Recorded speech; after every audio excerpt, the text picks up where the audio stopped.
परिचय। सर, हम एक फल के अंदर बीज क्यों पाते हैं?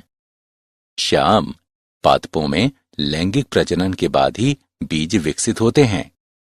लैंगिक प्रजनन क्या होता है सर?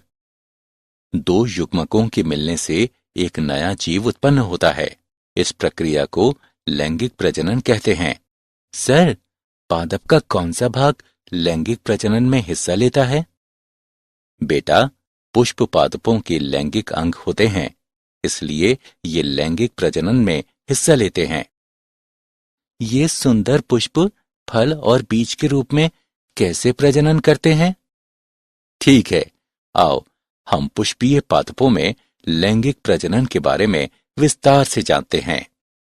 उद्देश्य। इस पाठ के अंत में आप निम्न करने में सक्षम हो जाएंगे। एक पुष्प के हिस्सों की पहचान करना, पुंकेसर की संरचना और लघु बीजाणुधानी की प्रक्रिया को समझना, जायांग की संरचना और गुरु बीजाणुधानी यानी बीजांड की प्रक्रिया को समझना, परागण को समझना और परागण के विभिन्न कारकों की पहचान करना, निषेचन के प्रकारों को समझना, भ्रूणपोष, भ्रूण, बीज और फल के विकास को समझना। पुष्प के हिस्से। पुष्प अंगों की 3 प्रमुख श्रेणियां हैं।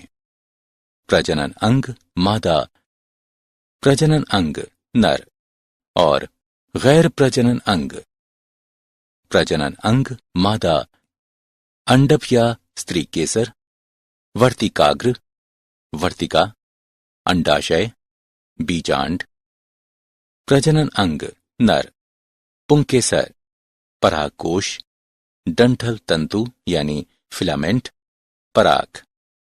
गैर प्रजनन अंग, पंखुड़ी यानी दलपुंज, रस यानी वाहिदल, टेपल्स। निषेचन पूर्व घटनाएं। पुष्पी पादपों में लैंगिक प्रजनन में निषेचन से पूर्व निम्न घटनाएं होती हैं। लघु बीजाणुधानी और परागकण का विकास, गुरु बीजाणुधानी एवं मादा युग्मकोद्भिद का विकास, पुंकेसर और परागकोश की संरचना। पुंकेसर की संरचना। पुंकेसर में लंबा एवं पतला डंठल तंतु यानी फिलामेंट तथा द्विपालिक संरचना परागकोश होती है। परागकोश की संरचना। द्विपालिक परागकोश 2 कोष्ठ होते हैं। परागकोश में 4 विवर या लघु बीजाणुधानी होते हैं जो परागपुटी यानी पोलन सेक्स के रूप में विकसित होते हैं। लघु बीजाणुधानी और परागकण का विकास। लघु बीजाणुधानी। परागकोश में प्रत्येक द्विगुणित मातृ कोशिका अर्धसूत्री विभाजन द्वारा 4 अगुणित लघु बीजाणु या लघु बीजाणु चतुष्क का निर्माण करती है। हर अगुणित लघु बीजाणु एक विस्तृत दीवार पर पनपते हैं और सूत्री विभाजन के द्वारा परागकण बनाते हैं। परागकण नर युग्मकोद्भिद का प्रतिनिधित्व करता है। इसमें 2 सतही भित्ति होती हैं, बाह्यचोल और अंतःचोल। बाह्यचोल में रंध्र होते हैं जिन्हें जनन छिद्र कहते हैं। परागकण के परिपक्व होने पर उसमें 2 कोशिकाएं, कायिक कोशिका और जनन कोशिका समाहित होती है। जायांग और बीजांड की संरचना। जायांग। जायांग स्त्री जनन अंग का प्रतिनिधित्व करता है। इसके 3 भाग होते हैं, वर्तिकाग्र, वर्तिका, अंडाशय। इसके अंदर एक गर्भाशयी कोहा यानी कोष्ठक होती है जिसमें एक अपरा यानी नाड स्थित होती है। अपरा से गुरु बीजाणुधानी या बीजांड निकलता है। बीजांड एक अध्यावरणी गुरु बीजाणुधानी है। इसमें बीजांड काय होता है जो 1 या 2 अध्यावरण या संरक्षक आवरण से घिरा होता है। बीजांड के अंग। बीजांड वृंत, हाइलम यानी फेनिकल, संधि रेखा यानी रेफ, बीजांड काय, भ्रूणकोश, अध्यावरण यानी इंटीज्यूमेंट्स, बीजांड द्वार यानी माइक्रोपाइल और निभाग यानी कैल्चा। गुरु बीजाणु जनन और मादा युग्मकोद्भिद का विकास। गुरु बीजाणु जनन की प्रक्रिया विकसित होते बीजांड के बीजांडकाय के अंदर घटित होती है। एक प्रसूतक कोशिका बीजांडकाय में बीजांड द्वारी शीर्ष पर विभाजित होती है।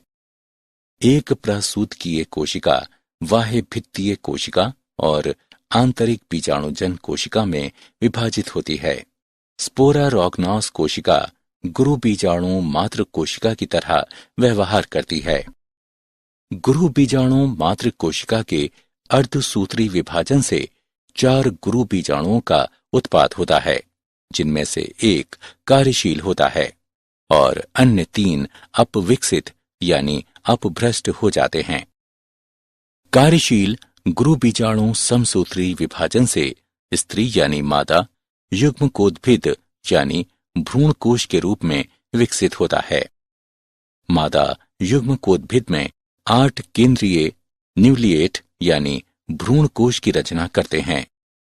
भ्रूण कोश की 3 कोशिकाएं, 2 सहायक कोशिकाएं और बीजांड द्वारी शीर्ष स्थित एक अंड कोशिका अंड उपकरण का निर्माण करती है। 3 प्रतिव्यासांत एंटीपोडाल कोशिकाएं निभागीय छोर पर होती हैं।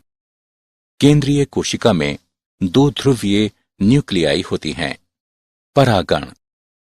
परागकण के नर परागकोश से स्त्री केसर के वर्तिकाग्र तक स्थानांतरण या संचारण को परागण कहा जाता है। परागण 3 प्रकार के होते हैं।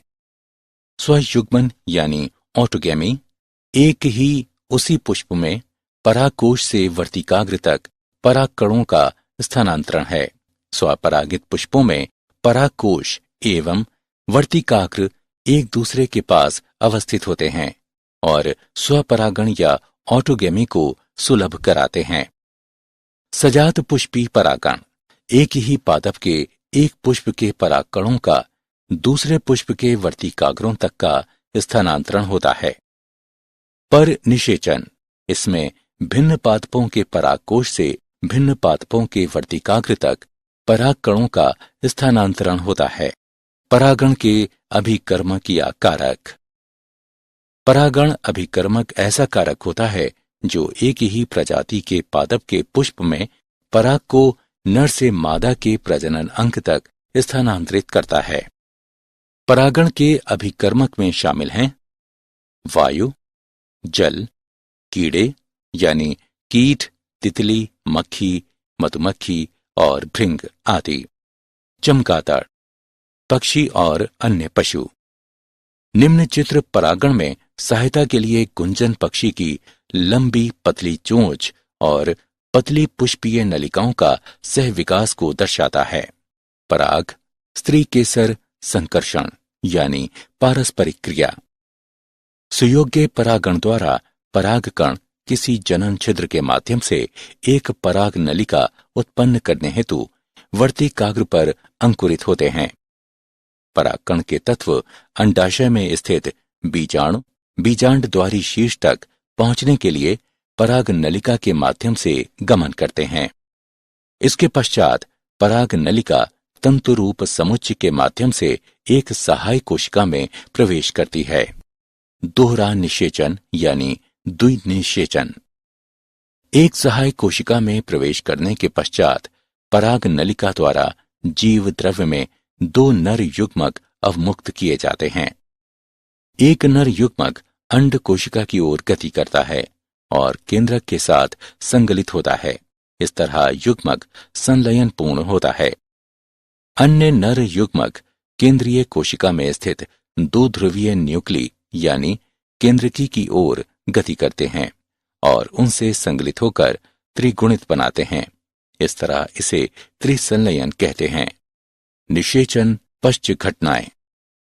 निषेचन पश्च घटनाओं में शामिल है भ्रूणपोष का विकास, भ्रूण का विकास, बीजांड बीज के रूप में और अंडाशय फल के रूप में विकसित होना। भ्रूणपोष कोशिका बार बार विभाजित होती है तथा एक त्रिगुणित भ्रूणपोष ऊतक की रचना करती है। इन ऊतकों की कोशिकाएं संरक्षित खाद्य सामग्री से पूरित होती हैं और विकासशील भ्रूण की पोषकता के लिए उपयोग की जाती हैं। भ्रूण विकास। गोलाकार, हृदयाकार तथा परिपक्व भ्रूण के निर्माण के लिए युग्मनज प्राक भ्रूण का समसूत्री विभाजन होता है। भ्रूण की संरचना। एक भ्रूण में समाहित होते हैं एक भ्रूणीय अक्ष, 2 बीजपत्र यानी डाइकोट में और एक बीजपत्र यानी मोनोकोट्स में। बीजपत्र के स्तर के ऊपर भ्रूणीय अक्ष की प्रोटीन यानी एपिकार्टिल बीज पत्रोपत्रिक होती है, जो प्रांकुर या स्तंभ सिरे पर प्रायः समाप्त होती है। बीज पत्राधार में बीज पत्रों के स्तर से नीचे बेलनाकार प्रोटीन, जो कि मूलांत सिरा या मूलज के शीर्षांत पर समाप्त होती है। बीज और फल का विकास। निषेचित बीजांड बीज बनता है। अध्यावरण बीज का आवरण बन जाता है, जिसे बीजचोल कहते हैं। परिपक्व बीज 2 प्रकार के हो सकते हैं, एल्बुमिनियस और गैर एल्बुमिनियस। फल एक परिपक्व अंडाशय होता है, जिसके अंदर बीज होते हैं। अंडाशय की दीवार फल की दीवार यानी छिलके के रूप में पतल जाती है, जिसे फल भित्ति कहते हैं। मांसल फल के फल भित्ति में शामिल है अंता फल भित्ति यानी बीज के चारों ओर, मध्य फल भित्ति यानी मांसल भाग, बाह्य फल भित्ति यानी त्वचा। क्या आप जानते हैं परागकणों को शर्करिक विलयन की सांद्रता 2% से 20% के बीच में डालकर पराग नलिका के उत्पादन को कृत्रिम तरीके से उत्प्रेरित किया जा सकता है। आइए हमने जो कुछ सीखा उसे संक्षेप में दोहराएं। पादप के पुष्प में निहित होता है नर जनन अंग यानी पुंकेसर, मादा जनन अंग यानी स्त्री केसर और गैर जनन अंग। परागकण परागकोश के लघु बीजाणुधानी के अंदर विकसित होते हैं। स्त्री केसर के 3 अंग होते हैं, वर्तिकाग्र, वर्तिका तथा अंडाशय। गुरु बीजाणुधानी प्रक्रिया के बाद एक 7 कोशिकीय एवं 8 न्यूक्लीकृत भ्रूणकोश का निर्माण होता है। परागण एक प्रक्रम है, जिसमें परागण परागकोश से वार्तिकाग्र तक स्थानांतरित होते हैं।